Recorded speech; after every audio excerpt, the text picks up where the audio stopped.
Assalamualaikum warahmatullahi wabarakatuh. Halo adik-adik, bagaimana kabar kalian? Semoga semua dalam keadaan yang sehat ya. Dan jangan lupa untuk terus belajar. Nah, pada video kali ini kita akan membahas tentang materi pembelajaran Bahasa Indonesia untuk SMP kelas 7. Perkenalkan, saya Ayu Cynthia dengan NIM 20882010005 dari Prodi Pendidikan Bahasa dan Sastra Indonesia STKIP BGRI Pacitan.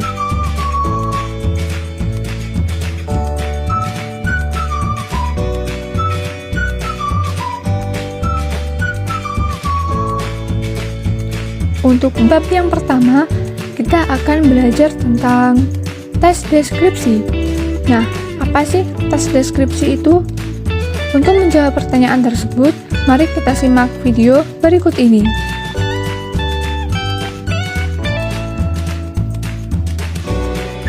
Tes deskripsi adalah paragraf yang berisi tentang penggambaran suatu objek, tempat, atau peristiwa tertentu secara apa yang dilihat, didengar, dan dirasakan kepada pembaca secara jelas dan terperinci, sehingga pembaca seolah-olah melihat dan merasakan sendiri apa yang dideskripsikan oleh penulis. Ciri isi dan tujuan tes deskripsi. Yang pertama, ciri isi tes deskripsi diperinci menjadi bagian-bagian objek yang diperhatikan serta menggambarkan secara konkret atau benar-benar ada. Kedua, ciri tujuan tes deskripsi menggambarkan dengan cara merinci objek secara subjektif atau melukiskan kondisi objek dari sudut pandang penulis. Tes deskripsi bertujuan untuk menggambarkan atau menuliskan secara rinci penggambaran sekonkret-konkretnya apa yang dilihat, didengar, dan dirasakan sehingga pembaca seolah-olah bisa merasakannya.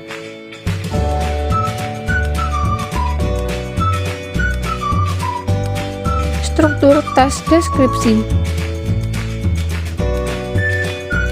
Yang pertama, identifikasi. Identifikasi merupakan kalimat pengantar mengenai apa yang akan dijelaskan pada tes deskripsi. Di dalamnya berisi nama objek yang dideskripsikan, lokasi, sejarah lahirnya, makna nama, dan pernyataan umum tentang objek. Kedua, deskripsi bagian atau klasifikasi, yaitu berisikan urutan atau bagian-bagian dari pembahasan topik yang akan dibahas secara rinci dan jelas, berisi perincian bagian objek apa yang dilihat, didengar, dan dirasakan.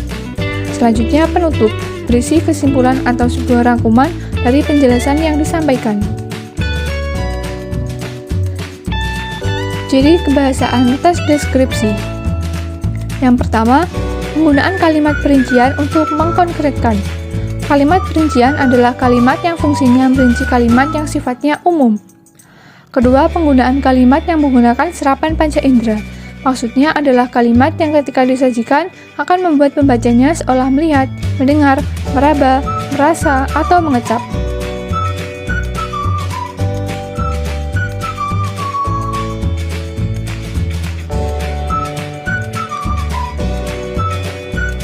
Penggunaan kata berimbuan.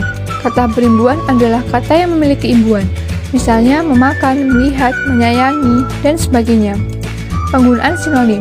Sinonim adalah kata yang memiliki makna sama, misalnya kata indah dengan elok, memukau dengan mengagumkan, dan sebagainya. Penggunaan kata depan. Kata depan adalah kata yang biasanya menyertai kata dasar dan posisinya ada di depannya, misalnya di, ke, pada, kepada, dan dari.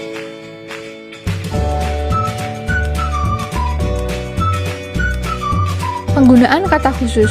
Kata khusus adalah kata yang ruang lingkupnya serta cakupan maknanya lebih sempit dibanding dengan kata umum. Contohnya, jika kata umumnya hewan, maka kata khususnya adalah monyet, kerbau, sapi, dan sebagainya. Penggunaan majas, kata kiasan, dan konotasi. Majas merupakan gaya bahasa yang sifatnya kiasan atau bermakna konotasi.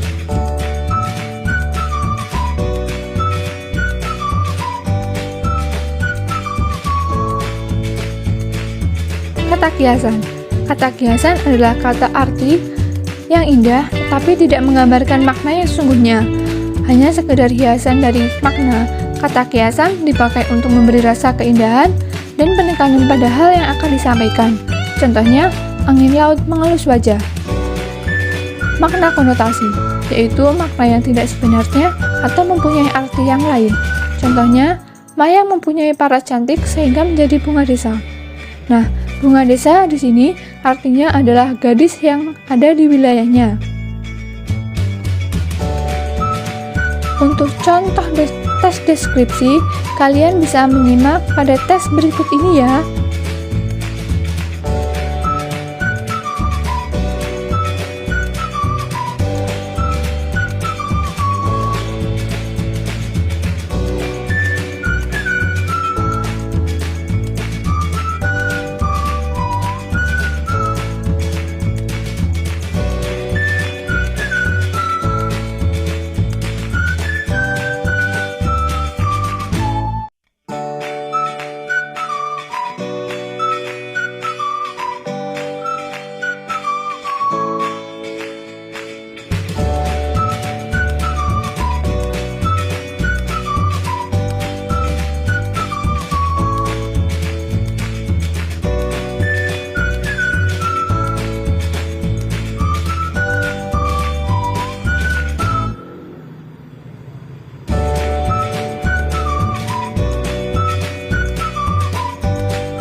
Nah, pada bab yang kedua, kita akan belajar tentang teks cerita fantasi.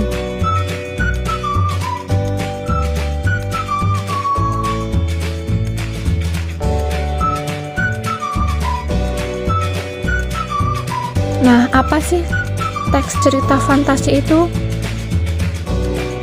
Teks cerita fantasi adalah cerita fiksi bergenre fantasi atau dunia imajinatif yang diciptakan penulis. Pada cerita fantasi, hal yang tidak mungkin dijadikan biasa dan tokoh latarnya diciptakan penulis tidak ada di dunia nyata atau modifikasi dunia nyata.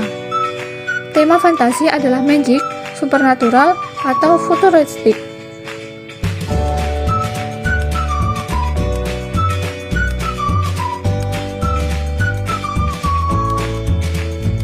Ciri-ciri teks cerita fantasi. Yang pertama, ada keajaiban atau keanehan atau kemisteriusan. Cerita mengungkapkan hal-hal supernatural atau kemisteriusan, keghaiban yang tidak ditemui dalam dunia nyata. Kedua, ide cerita. Ide cerita terbuka terhadap daya hayal penulis, tidak dibatasi oleh realitas atau kehidupan nyata. Ide juga berupa irisan dunia nyata dan dunia khayali yang diciptakan pengarang. Ide cerita terkadang bersifat sederhana, tapi mampu menitipkan pesan yang menarik. Tema cerita fantasi adalah magic, supernatural, atau futuristik.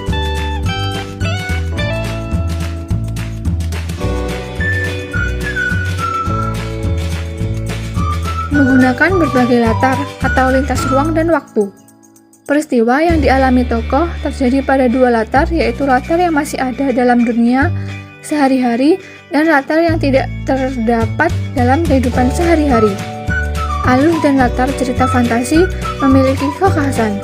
Rangkaian peristiwa cerita fantasi menggunakan berbagai latar yang menerobos dimensi ruang dan waktu. Tokoh unik memiliki kesaktian.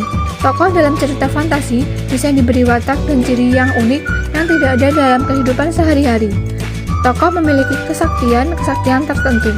Tokoh mengalami peristiwa misterius yang tidak terjadi pada kehidupan sehari-hari.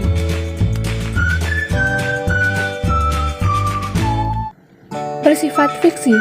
Cerita fantasi bersifat fiktif atau bukan kejadian nyata. Cerita fantasi bisa diilhami oleh latar nyata atau objek nyata dalam kehidupan tetapi diberi fantasi. Bahasa. Penggunaan sinonim dengan emosi yang kuat dan variasi kata cukup menonjol.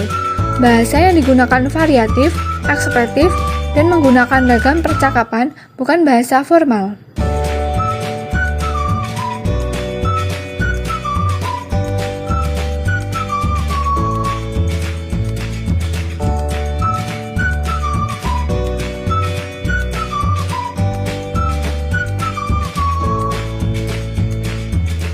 Jenis teks cerita fantasi. Yang pertama, cerita fantasi total. Fantasi total berisi fantasi pengarang terhadap objek atau tertentu. Pada cerita ini, semua yang terdapat pada cerita tidak terjadi dalam dunia nyata. Misalnya, cerita fantasi Nagata itu total fantasi penulis. Jadi, nama orang, nama objek, nama kota benar-benar rekaan pengarang. Cerita fantasi irisan.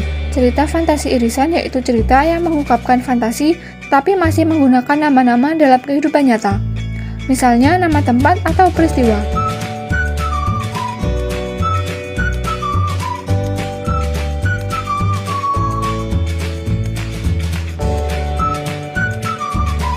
Selanjutnya, cerita fantasi sezaman. Berdasarkan latar cerita, cerita fantasi dibedakan menjadi dua kategori, yaitu latar lintas waktu dan latar waktu sezaman. Latar sezaman berarti latar yang digunakan suatu masa atau fantasi masa kini, fantasi masa lampau, atau fantasi masa yang akan datang atau futuristik. Cerita fantasi lintas waktu. Lintas waktu berarti cerita fantasi yang menggunakan dua latar waktu yang berbeda. Misalnya masa kini dengan zaman prasejarah, masa kini dengan tahun mendatang atau futuristik.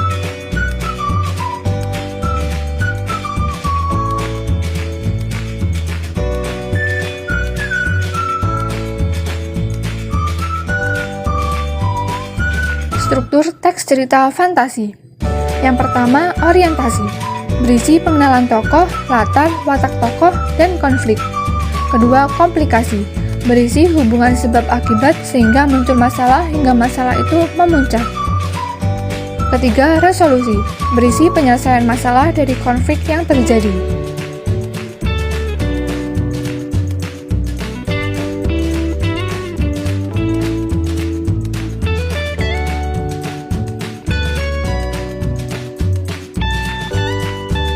Unsur kebahasaan tes cerita fantasi. Yang pertama, penggunaan kata ganti dan nama orang sebagai sudut pandang penceritaan. Contohnya, aku, mereka, dia, Erza, Dian, dan sebagainya. Kedua, penggunaan kata yang menyerap panca indera untuk deskripsi latar. Misalnya, tempat, waktu, dan suasana. Tiga, penggunaan pilihan kata dengan makna kata kias dan makna kata khusus. Kata sambung penanda urutan waktu. Penggunaan kata sambung urutan waktu untuk menandakan datangnya tokoh atau perubahan latar, baik latar suasana, waktu, dan tempat.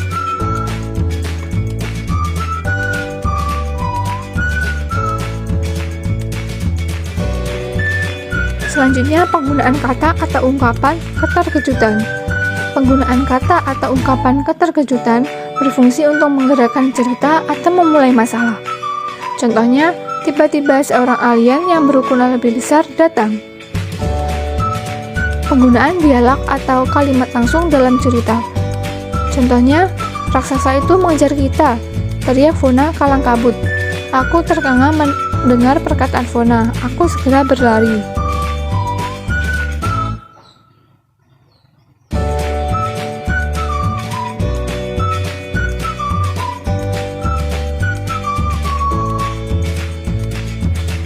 Nah, untuk contoh tes fantasi, kalian bisa simak teks berikut ini ya.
Pada bab yang ketiga, kita akan belajar tentang teks prosedur. Apa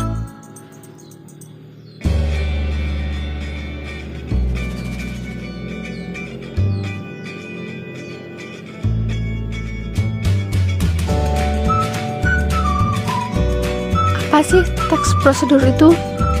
Nah, mari simak video berikut ini. Teks prosedur adalah teks yang berisi tentang cara untuk membuat atau melakukan sesuatu dengan langkah demi langkah yang tepat secara berurutan sehingga menghasilkan suatu tujuan yang diinginkan. Tujuan teks prosedur. Tujuan dari teks prosedur adalah menjelaskan bagaimana kegiatan harus dilakukan agar pembaca dapat secara tepat dan akurat mengikuti sebuah proses membuat sesuatu, melakukan suatu pekerjaan, atau menggunakan suatu alat.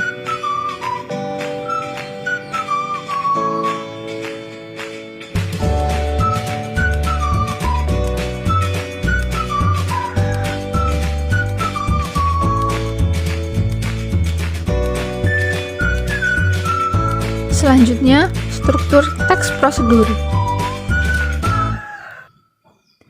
Yang pertama ada tujuan.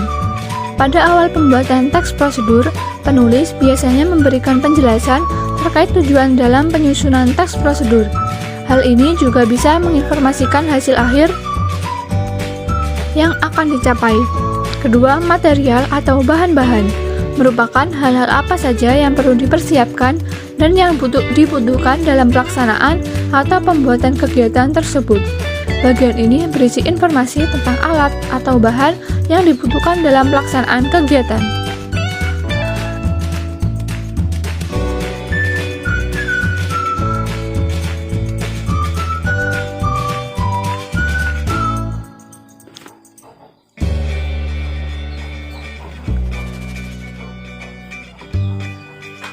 Langkah-langkah. Bagian ini menjelaskan tentang proses atau tahapan yang harus dilakukan demi mendapatkan hasil maksimal sesuai dengan tujuan dari teks prosedur. Langkah-langkah yang dibuat harus secara berurutan. Selain itu, susunannya harus logis, sistematis, dan mudah dipahami oleh pembaca. Yang terakhir, penegasan ulang atau kesimpulan. Bagian terakhir ini menjelaskan tentang kesimpulan dari suatu prosedur yang telah dilakukan. Bagian ini bersifat opsional, yakni boleh ada dan boleh tidak ada dalam teks prosedur. Ciri-ciri teks prosedur. Yang pertama, menggunakan kalimat perintah. Kedua, terdapat panduan yang harus dilakukan. Ketiga, menggunakan kata kerja aktif. Keempat, menggunakan konjungsi atau kata hubung. Kelima, terdapat aturan dalam hal bahan atau kegiatan. Keenam, menggunakan kata keterangan untuk menyatakan rincian, waktu, tempat, dan cara. Yang ketujuh, terdapat isi kegiatan yang dilakukan secara urut.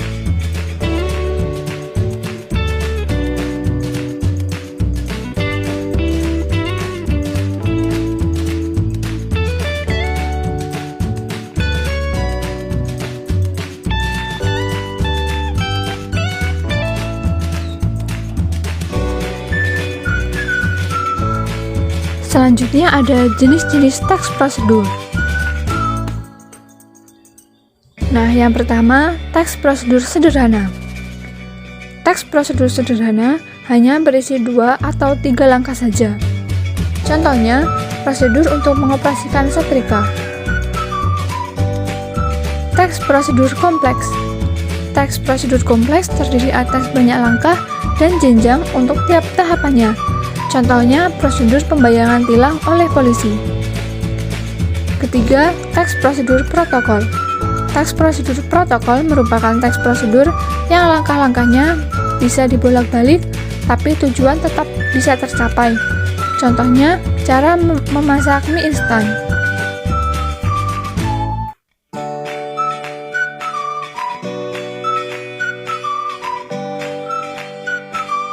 Kaidah kebahasaan teks prosedur. Yang pertama, kalimat. Pada teks prosedur, Kalimat-kalimat yang digunakan dapat dikategorikan dalam 3 bagian. Kalimat tersebut adalah: pertama, kalimat imperatif, merupakan kalimat mengandung perintah. Kalimat imperatif ditandai dengan adanya hal yang harus dikerjakan merujuk pada perintah dalam kalimat. Pada jenis kalimat ini, tanda seru digunakan untuk mengakhiri ungkapan atau pernyataan.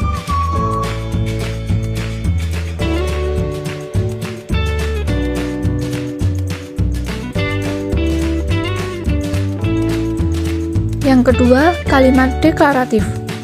Kalimat ini dikenal sebagai kalimat yang sifatnya lebih memberikan informasi dan sering juga disebut sebagai kalimat pernyataan. Pada kalimat ini, tanda baca titik digunakan untuk mengakhiri kalimat tersebut. Kalimat interrogatif. Kalimat ini digunakan untuk mencari informasi dengan memberi pertanyaan. Oleh karena itu, di akhir kalimat interrogatif diberikan tanda baca tanda tanya. Konjungsi. Konjungsi juga sering disebut sebagai penghubung. Dalam teks prosedur, konjungsi yang kita bahas terdiri dari 2 macam, yaitu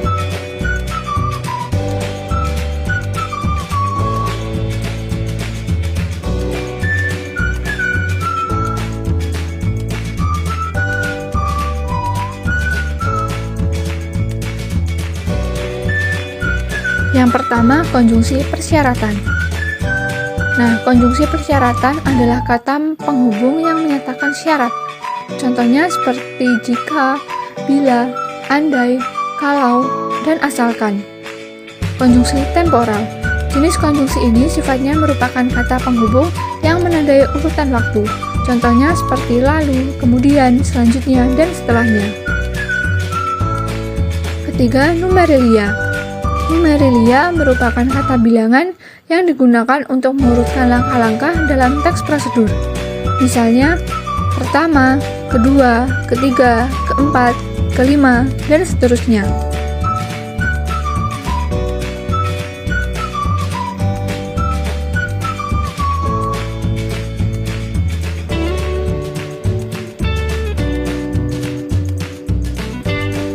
Pronomina. Pronomina atau kata ganti digunakan untuk menggantikan orang atau benda. Pronomina dibagi menjadi 2, yaitu pertama, pronomina penunjuk.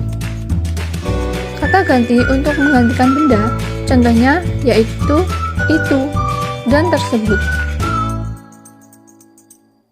Pronomina persona, yaitu kata ganti untuk menggantikan orang, contohnya Anda dan kalian.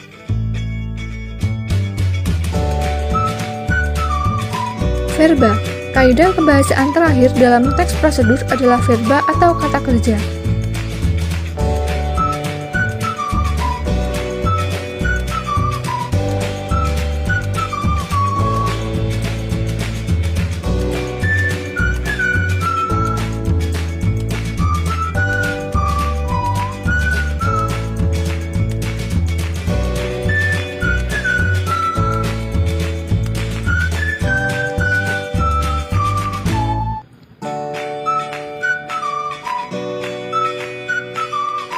Nah, untuk contoh teks prosedur dapat kalian simak dalam video berikut ini.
itu tadi pembahasan materi dari saya. Jika ada salah kata, saya mohon maaf. Terima kasih. Wassalamualaikum warahmatullahi wabarakatuh.